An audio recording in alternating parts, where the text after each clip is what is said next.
when it comes to villains in the stories and law enforcement and that kind of thing, I've just always been drawn to how good overcomes evil.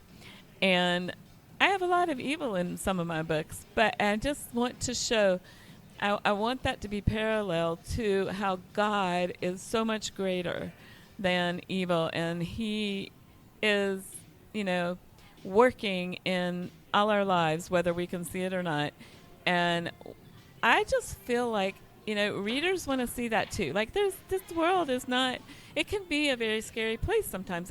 We have evil. We hear stories. Turn on the news. Mm-hmm. It's not always, they have some positive, but it mostly is not. And so I want to give people hope.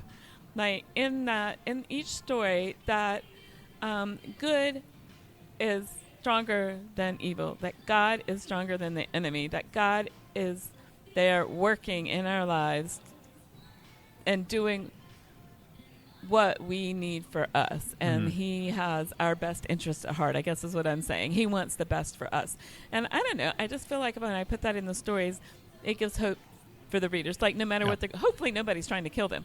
But, it gives hope that even when things get really, really bad, God is there. Well, when you think about this whole notion of hope, and in a world that there is so much evil, and you want to see justice done, and sometimes you find situations where justice perhaps has not been done. Yeah. And so it's important that Christians, rather than really become so wrapped up in the bad news of the day and the seeming proliferation of evil, that we can say, well, yes, there is evil, yes, but there is a God who is greater. Greater is he who is in us than he that is in the world. And so even in the midst of evil, there is hope. Absolutely. And I tell you what, when we think about those in law enforcement and what they see, and I've heard it said before, what they see on an everyday basis. Absolutely. The evil that is in the world. And they are called, they're an instrument of our government, according to Romans chapter 13. They're to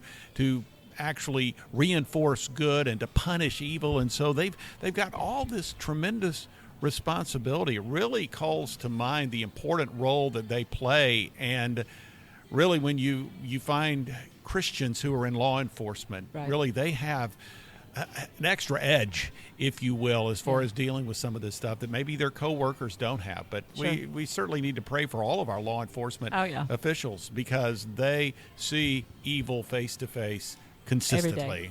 Every day. And I'm so grateful that they do that and I don't have to. And we benefit from that. Absolutely. So much. Oh, so much, yeah. So I'm very thankful for our law enforcement military. So, yeah. So over 50 novels. Yep, over 65 at this point. Oh, my goodness. So I think I'm on 67 or 68. So how generally do you arrive on a theme or a plot or whatever? I know that can be difficult, especially when you've done so many different novels and the challenge of keeping things fresh. I probably have some recurring themes. There's only so many you can write about. But how do I decide? That's a really good question. I'm a more organic writer, like a seat of the pants kind of writer. At least I used to be. I'm kind of morphing into a plotter because my brain just needs that now. Sure. But I kind of let the story tell me where I'm going with this. And a lot of it comes from my character's past. And that tells me what the theme of this is going to be. What lesson are they going to learn through this story? What lesson am I trying to really put into the story without making it like a lesson, like a preaching lesson, you know what I mean? And I want the reader to learn and to see these things as they're reading the story and then just absorb it, and it doesn't feel like I'm preaching to them.